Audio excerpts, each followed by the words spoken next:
Όπως κάθε χρόνο, έτσι και φέτος, η Εθνική Κυπριακή Ομοσπονδία και Οργάνωση Συγγενών Κυπρίων Αγνοουμένων Ηνωμένου Βασιλείου διοργάνωσαν διαμαρτυρία έξω από την Βουλή των Κοινοτήτων με το γνωστό εδώ και 39 χρόνια αίτημα για την ανεύρεση των Αγνοουμένων του 1974. Ας δούμε μερικά αποσπάσματα από την διαμαρτυρία.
Ευχαριστώ πολύ. Thank you very much.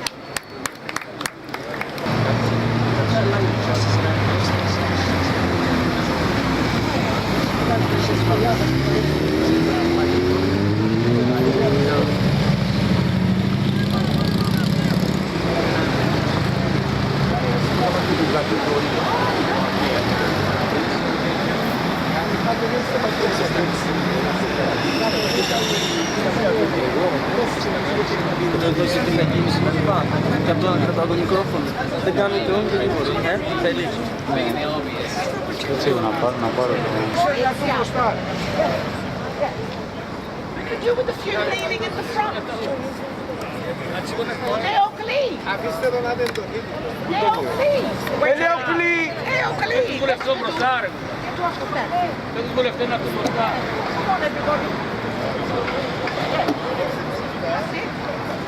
Ίσια, τα φαίνεται το παντό. Right. The little one. Βουλεύετε. Έλα, Σούζη, βγαίνε και εσύ.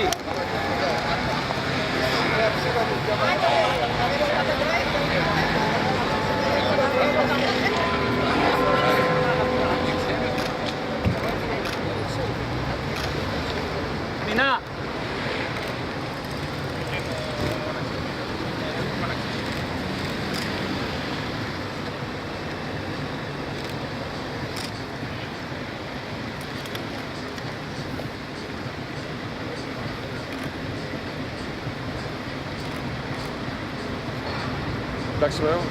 Thank you everybody. Must be thank you very much.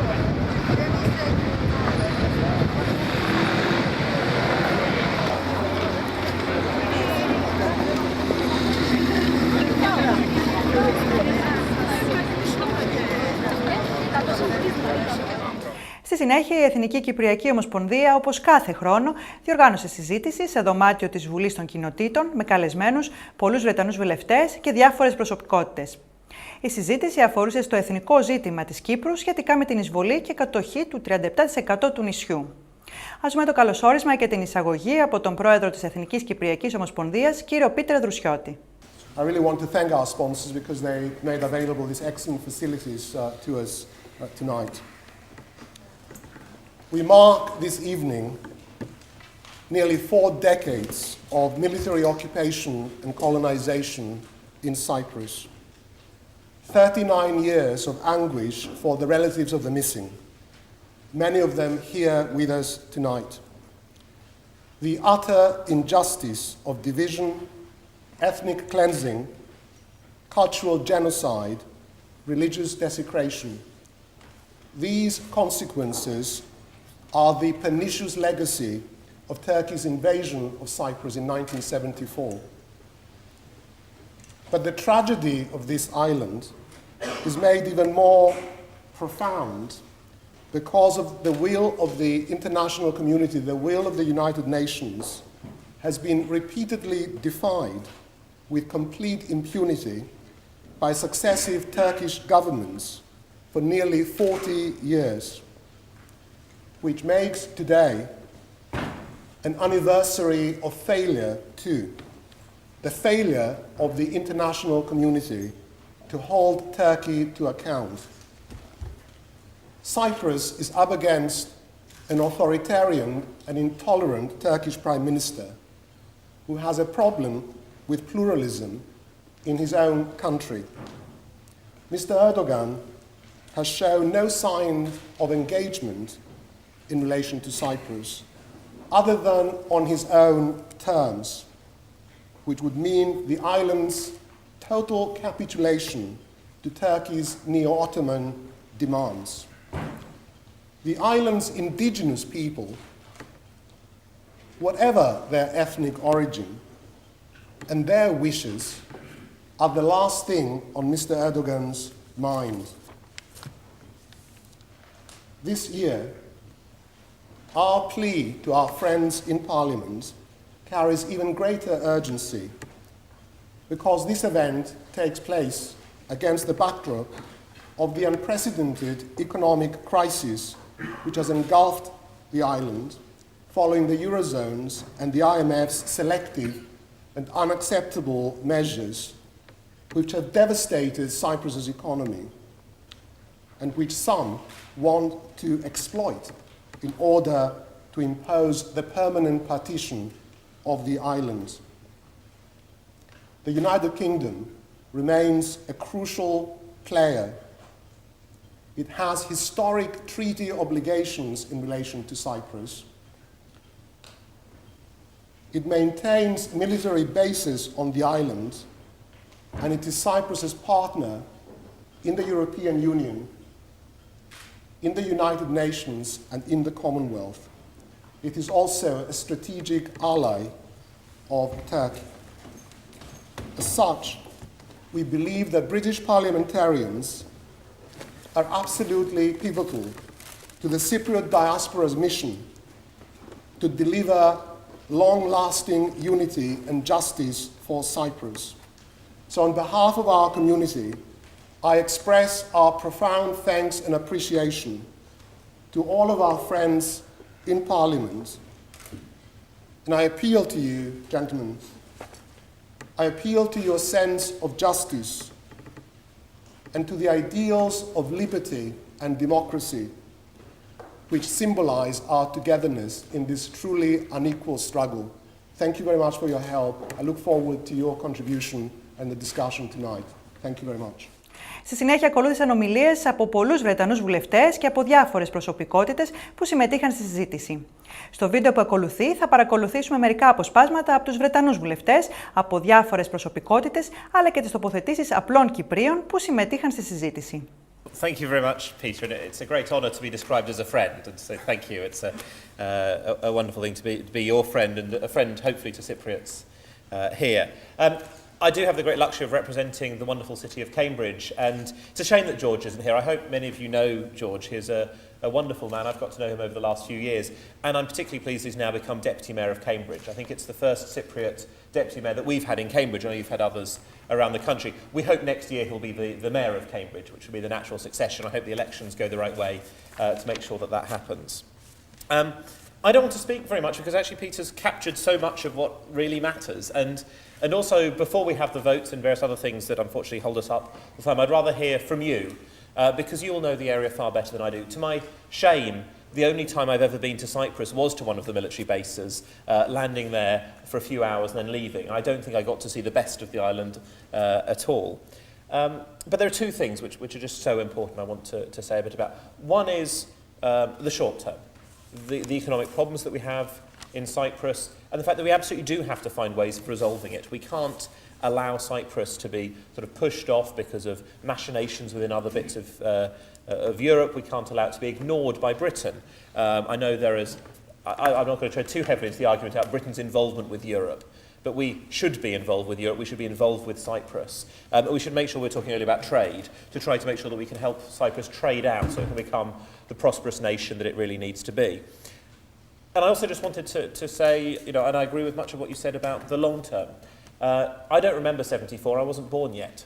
But there is a fundamental principle that nobody should be gaining territory by military invasion, by occupation. It is simply not right to sediment control over it by bringing people in, importing a population until you have enough people to lay a claim. That's simply not a way that we can allow. I have to admit, Britain has a long history of occupying places via very much that method, but that doesn't make it all right, and the Turkish approach is simply not acceptable. It is absolutely right that we remember what has happened there and that we take steps about it. We do have to do more to reach a resolution. I was asked earlier whether I thought there would be a resolution in our lifetimes. I hope so. I hope it will be in the lifetimes of everybody in this room. It's not going to be easy, but it is absolutely right for you to hold us to account for what we do, and I accept that we need to do more to make sure we reach a resolution, that Turkey doesn't get away with occupying territory through military force, that no country ever gets that right, and we return Cyprus to being a freer, fully united, peaceful area, and hopefully doing a lot better at trade. So thank you very much for inviting me and for describing me as a friend.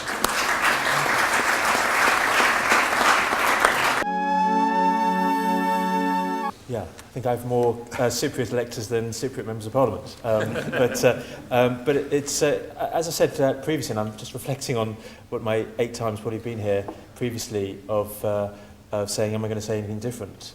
And that's the tragedy of it all in many ways, of coming here again and coming on the back of obviously people remembering earlier outside Parliament missing persons, of just the human loss and tragedy of the Cyprus problem, as we all call it, and how we all long to come here to be able to be celebrating a solution and a united, just settlement. And so it's always a tragedy coming back together again year after year and seeing what has changed. And what makes it even worse is that we, and I know colleagues are involved in lots of other areas of concern around human rights abuses, of injustices, of loss of property, land and people and of rights. And we reflect on those, and indeed those countries where dramatic progress has been made. Next week, President Thein Sein, the President of Burma, will be coming over. That's a country which people wouldn't have thought in any way would have had any semblance of democracy and respect for human rights, and it's starting the small steps in that regard. And indeed, we're welcoming the President to these shores to be able to see how far he can go. There's a long way to go in that country, but wouldn't it have been wonderful if come September, as we welcome President Anastasiades, that it would have been on the back not just of looking at the immediate issues and economic crisis, but to be able to celebrate a united Ireland and proper respect for human rights. And what I reflect, and I know friends here, and Tom's friends has been involved for many years, and with Jim and others who do very much stand up on a cross-party basis for Cyprus, how what we need to be doing, and this reminds us more, is that we need to ensure that as energised as many colleagues are around other countries, I mentioned Burma, but other countries where there is, and has been for so many years, flagrant human rights abuse, that similarly so, we are as active as we can be in relation to Cyprus. And I've spoken previously how we have almost this sort of, we have a Cyprus problem people talk about, and people almost get used to tolerating what is unacceptable. And what this month reminding, and I know you rally in other ways, is this shouldn't be tolerated. We shouldn't get used to it. We shouldn't anyway have that sort of fatigue of thinking, well, this is as it is, because in a European nation, in a Commonwealth nation, in as part of a family of respect for human rights, this just shouldn't be accepted. We shouldn't tolerate the occupation of force. We shouldn't tolerate land forcibly taken and the lack of proper justice and respect for human rights. And so we need to be reminded, and that's why it's important that you all do come year on, year out in numbers to tell us, yes, and you show us the photos of those who are lost and where the basic knowledge of knowing the truth of where loved ones have gone. More important than Northern Ireland, but I would be telling a lie simply because when you're in opposition you can choose when to vote and not when to vote. So I don't think I think my vote is needed anyway, and we've been told we're on a one-line whip. So unfortunately the guys who are running the country have to go and vote and I don't. But can I say that just in terms of housekeeping, I can just speak briefly about the group, the parliamentary group in Cyprus. We were under quite a significant amount of pressure, and some of you may have been at meetings complaining that we were too biased towards the Cypriot the Greek Cypriot and not paying much attention to the Turkish Cypriot side. And we took that on board and we made some changes to the group. We've been a new secretary. And the reason I'm saying that is quite simple, because it proved to be an absolute nightmare. And the person who took over, they just continually tried to disrupt the group and just make matters worse. And I know David Burrows is far too modest for me to say this, and I'll need to go and wash my mouth out after supporting a Tory, but he's been extremely good, and I have to say to you, Peter, he has been under tremendous pressure back in his constituency from the person that took over the role of secretary. She has made his life extremely difficult. But thankfully, she's moved on. We convinced her that she wasn't the best person for the job, and we got someone else to move in, which is Jim Dobbin, as a Labour MP, so we are delighted with that. Having said that, I'm sorry that I'm now becoming a veteran of these events, and apologise in advance for it. It's a title I wouldn't like to hold as a veteran of these events, but unfortunately that's where we are. And I hear people talking about the financial difficulties, and I'm extremely sorry that Cyprus has been caught up in this austerity situation, and I sincerely hope that you get yourselves out of it. And I don't think the IMF and others are being extremely helpful in trying to help you through in terms of some of the demands, extreme demands that have been putting on your government. Thank you, Peter, and good evening, ladies and gentlemen. I am very conscious as a Member of Parliament for the City of Southampton that we have a large and active Greek Cypriot community, and it is a real pleasure to see some of them represented here this evening. As Peter has alluded, I do not profess to be an expert on Cyprus, but what I do know is that I can recognise an injustice when I see one, and I can recognise a country that for 40 years nearly has been struggling for justice, for the families of those who have been missing to be given the information that they do not just deserve, they have a right to.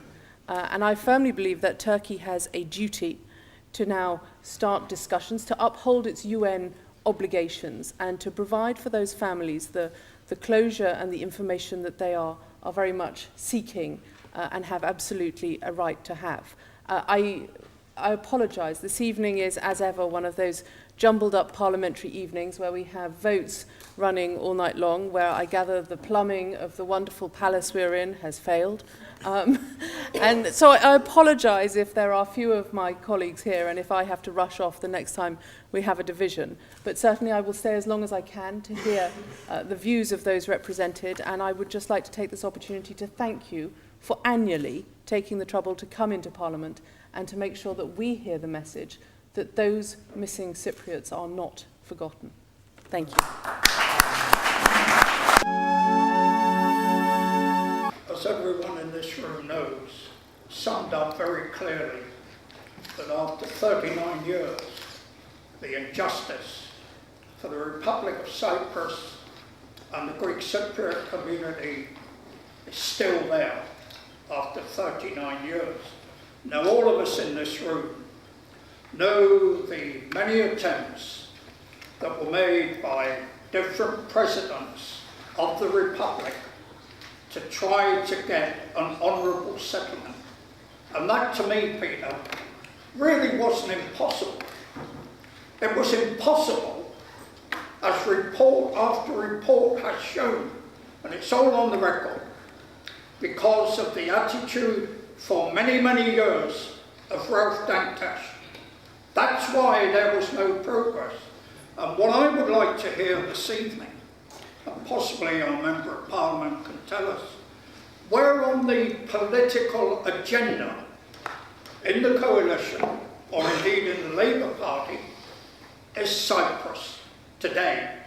Because we know in that region there is turmoil, there is Syria, there is Egypt. Today there have been bomb attacks in the Lebanon. Now, are we going to be told, Peter, Oh, Cyprus is a very, very important issue. We know the injustices, but there are more pressing issues at the moment that we've got to be involved in. So I would really like to know where Cyprus is on the political agenda. Is it somewhere or is it high on the list? Because I'll give two examples what deeply concerns me. There was an article very recently in the Times, and it was by Jack Straw. And Jack Straw was the Foreign Secretary for many, many years. And what Straw was saying in this article, he didn't refer very much to Cyprus, but he said the unrest in Turkey, the only way to resolve that is by offering, as quickly as possible, membership of the European Union. For 39 years now we've been hearing what you are like, it's intolerable, it's unacceptable, and we have to do more. We've been trying to do more. We even tried the carrot and the stick, few MPs said. Obviously Turkey doesn't understand. And what we want is freedom. What we want is the Turkey to take the 40,000 troops and go back to Turkey and allow the Turkish Cypriot and the Greek Cypriots to find solution. President Christofias, he came to some kind of understanding with Talat. But he couldn't go all the way. He stopped halfway. And why? Because the deep country, the state of Turkey, it will not allow Talat to progress and find solution.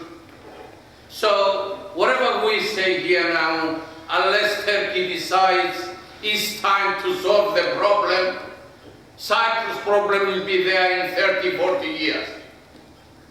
What do you want? To give half of the oil so he can give us a solution? No, Mr. Erdogan. The gas and the oil and the paraffin, whatever they're going to find there, it belongs to the Turkish Cypriot, to the Greek Cypriot, Armenians, Maronites, and Latins. Not to Turkey. Thank you.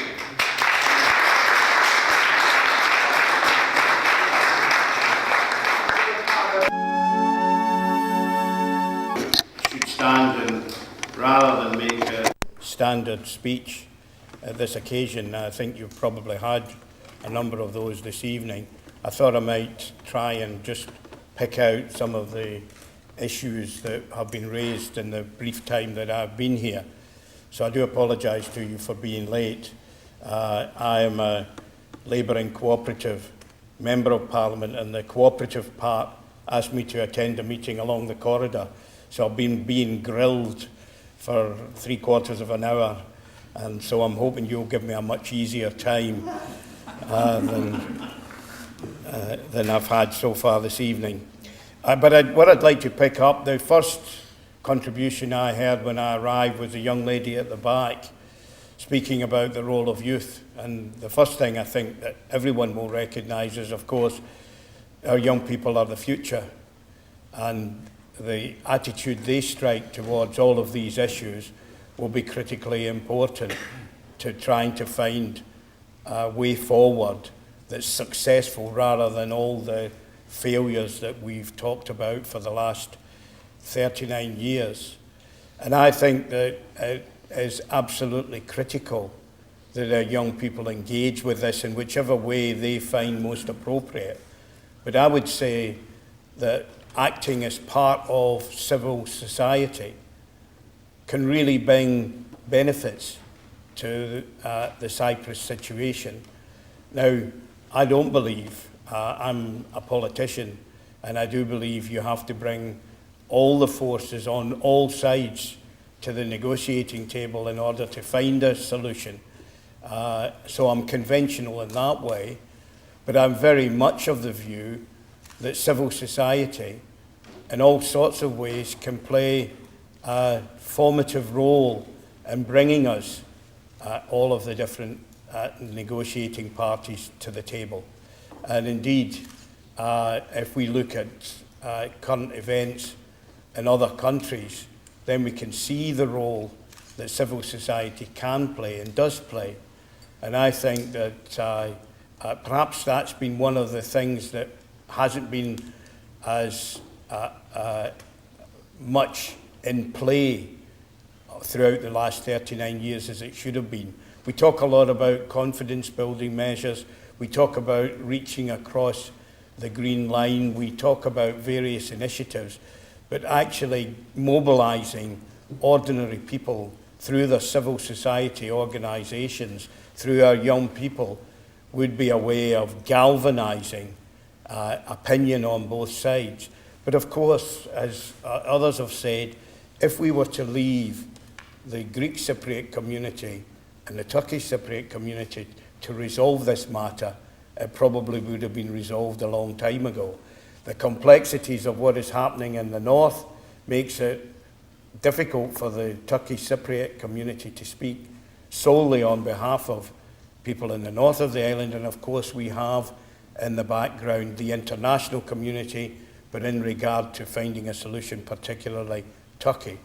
And that brings me on to the lady over here, who I think raised the two, I think everybody, there would be a consensus in this room that the two major issues that we have to deal with to find a solution is the role of the United Kingdom and it's both its historic role but also its treaty role as a guarantor power and indeed in all sorts of other ways. What role should Britain be playing, and why hasn't that, if it has been playing that role, why hasn't it been more successful than it has been? And I'll go into that in a moment.